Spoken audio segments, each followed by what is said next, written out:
پوری کوشش کی ہے ہمارے بڑے بھائیوں نے کہ کسی طرح اس آیت کا رخ موڑ کر کہیں اور لے جائیں. جی بڑے بھائی ہیں بھائی. ہماری بڑی بوڑھیاں جب زندہ تھیں، اب تو وہ جو بچیاں تھیں وہ بڑی بوڑھیاں ہو گئی ہیں، تو وہ جب ہمارے بھائیوں کی اذان 8 منٹ پہلے ہوتی ہے تو اس وقت میں وہ آواز دے کر کہتی تھی چھوٹی بیٹیوں سے کہ بیبیوں ذرا دوپٹہ سر پہ رکھ لو، بڑے بھائیوں کی اذان ہو رہی ہے.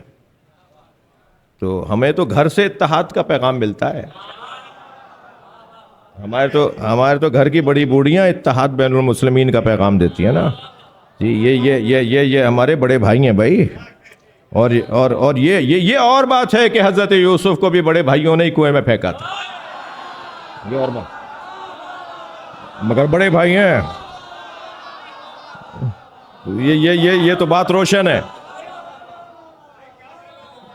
تو اب یہ بڑے بھائیوں نے ایک اور اس آیت کے اوپر اس کے اوپر بات کی ہے، اور وہ بات یہ کی ہے کہ کیونکہ مخاطب کا عنوان ہے، موجود لوگوں کا عنوان ہے، اسی زمانے کے لوگوں سے بات ہے. یہ تم کہاں آخری زمانے میں لے آئے؟ یہ تو اسی زمانے کے لوگوں کے لیے بات ہے، اور یہ تو بات ہی ان لوگوں جن سے ہو رہی ہے انہی کے بارے میں بات ہے. تو بھائی پھر اس پہ بھی قائم رہنا. قرآن مجید میں ایک آیت تو نہیں ہے جو اس زمانے کے لوگوں سے بات کی گئی تھی، مگر آیت اس زمانے میں محدود نہیں ہے. میں بہت ساری آیات طالب علم ہوں قرآن کا، میں 2 مثالیں اس وقت دے دیتا ہوں. مثلا کتب علیکم الصیام کما کتب علی الذین من قبلکم، روزوں کو تم پر فرض قرار دیا گیا جیسے تم سے پہلے والی امتوں پر بھی فرض قرار دیا گیا. تو کیا یہ روزے صرف نبی کے زمانے کے لوگوں پر واجب تھے؟ قیامت تک کے مسلمانوں کے لیے روزے واجب نہیں ہیں. تو آیت تو اس زمانے کی ہے مگر وجوب تو اب تک چل رہا ہے. یا جیسے حضرت نبی مکرم کے بارے میں وَلَقَدْ كَانَ لَكُمْ فِي رَسُولِ اللَّهِ أُسْوَةٌ حَسَنَةٌ، رسول اللہ تمہارے لیے نمونہ عمل ہے. تو کیا صحابہ کرام کے لیے نمونہ عمل تھے؟ جو سرکار کے زمانے کے لوگ تھے انہی کے لیے نمونہ عمل تھے. ہمارے لیے نمونہ عمل نہیں ہے، ہمارے لیے بھی نمونہ عمل ہے. مخاطب اول وہ لوگ تھے، مگر آیت محدود اس زمانے کے لیے نہیں ہے. یاد رہے آیت نازل ہوئی ہے نبی کے، آیات نازل ہوئی ہیں، قرآن نازل ہوا ہے نبی کے زمانے میں، مگر قرآن تو اس زمانے کے لیے محدود نہیں ہے، بلکہ بہت ساری آیات تو ایسی ہیں کہ جن کا ظہور ہی بعد میں ہوا. نبی مکرم نے تو احسان فرمایا کہ اشارے میں بات سمجھا دی. اب اس اشارے کو سمجھنے کے لیے ایک زمانہ آئے گا، ایک دور آئے گا جو نبی کے اس اشارے کو سمجھے گا. مثلا قرآن مجید سورہ مبارکہ نساء کی 59ویں آیت کے اندر اللہ ارشاد فرما رہا ہے، اللہ اکبر، ایک صلوات پڑھیں ذرا محمد و آلہ.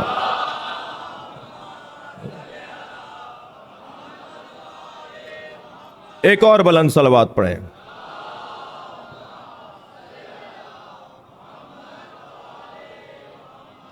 وَإِن مِّنْ أَهْلِ الْكِتَابِ إِلَّا لِيُؤْمِنَنَّ بِهِ قَبْلَ مَوْتِهِ وَيَكُونُ عَلَيْهِمْ شَهِيدًا. اہل کتاب میں کوئی نہیں ہے مگر یہ کہ وہ مرنے سے پہلے مومن ہوگا پھر مرے گا. حجاج ابن یوسف نے اپنے دربار میں آواز دے کر کہا کہ قرآن کی ایک آیت نے میری کمر توڑ دی، اس لیے کہ، اور پوچھا گیا کہ کون سی آیت؟ تو یہ آیت سنا دی. کہا بھئی اس سے کیا مطلب ہے، کیا کیسے کمر ٹوٹ گئی؟ کہا قرآن کہہ رہا ہے کہ کوئی اہل کتاب نہیں ہے مگر یہ کہ وہ مرنے سے پہلے مومن ہو کے مرے گا. تو یہ تو روزانہ مر رہے ہیں، مومن ہی نہیں ہو رہے، مومن ہوئے بغیر مر رہے ہیں. تو اب میں نے طے کیا ہے کہ ان کو میں خود اپنے ہاتھ سے مار دیتا ہوں. تو وہاں ابن ہوشب نامی میرے معصوم امام کے شاگرد بیٹھے ہیں. تاریخ بڑی عبرت ہے، تاریخ بہت بڑا سبق ہے جی. روایات کی روشنی میں بہت کچھ پیغامات ملتے ہیں. امام کا چاہنے والا، امام کا شاگرد، دربار حجاج ابن یوسف کا. یعنی ایسا ہو سکتا ہے کہ دربار ظالم کا ہو اور دربار میں جانے والا امام کا شیعہ ہو. دربار میں جانے پر اعتراض نہیں ہوگا، دربار میں پہنچ کر حق نہ بولنے پر اعتراض ہوگا۔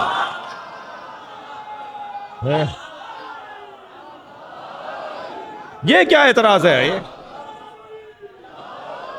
یہ کیا اعتراض ہے کہ گئے کیوں؟ صلوات پڑھیں ذرا محمد و آل محمد۔ ایک مثال تو نہیں ہے، یہ کون سی بات ہے؟ کون سے امام ہے جو دربار میں نہیں گئے؟ امام رضا تو 10 سال تک دربار میں بیٹھے۔ حضرت ہارون اور حضرت موسیٰ کو تو اللہ نے فرعون کے دربار میں بھیجا۔ کوئی ایک نبی بتائیں جو دربار میں نہ گیا ہو؟ دربار میں جانے پر اعتراض نہیں ہوگا، جا کر حق نہ بولنے پر اعتراض ہوگا۔ اور امام اور نبی اور اماموں سے تو یہ سوال ہی نہیں پیدا ہوتا کہ وہ حق نہیں بولیں گے، وہ تو ہیں ہی حق۔ سوال ہمارے اور آپ کے اوپر ہوگا کہ اگر گئے تھے تو حق بول کر آئے۔ صلوات پڑھ لیں ذرا محمد و آل محمد۔ اللہم صلی علی محمد و آل محمد۔ اب ذرا اس روایت میں سنیں، جب اس نے کہا نا کہ آیت تو کہہ رہی ہے اہل کتاب مومن ہو کے مریں گے، اور اہل کتاب تو مومن ہوئے بغیر مر رہے ہیں، لہٰذا میں نے طے کیا کہ ان کو میں ہی مار دیتا ہوں۔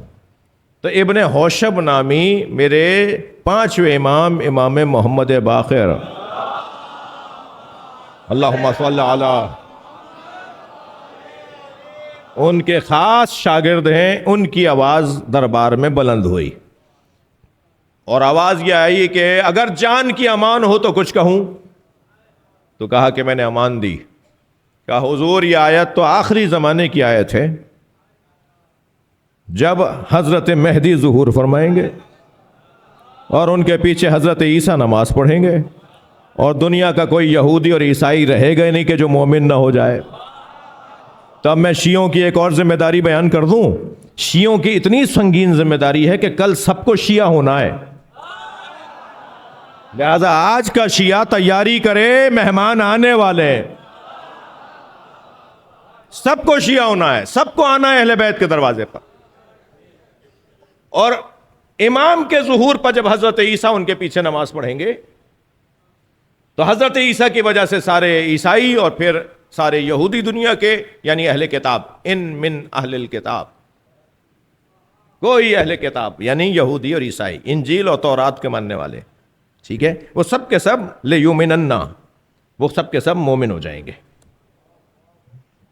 جی جی، سب کو آنا ہے مولا کے دروازے پر، آج نہیں کل سب علی علی کہیں گے۔ ہاں، آج نہیں کل سب کو آنا ہے۔ بلندتر صلوات۔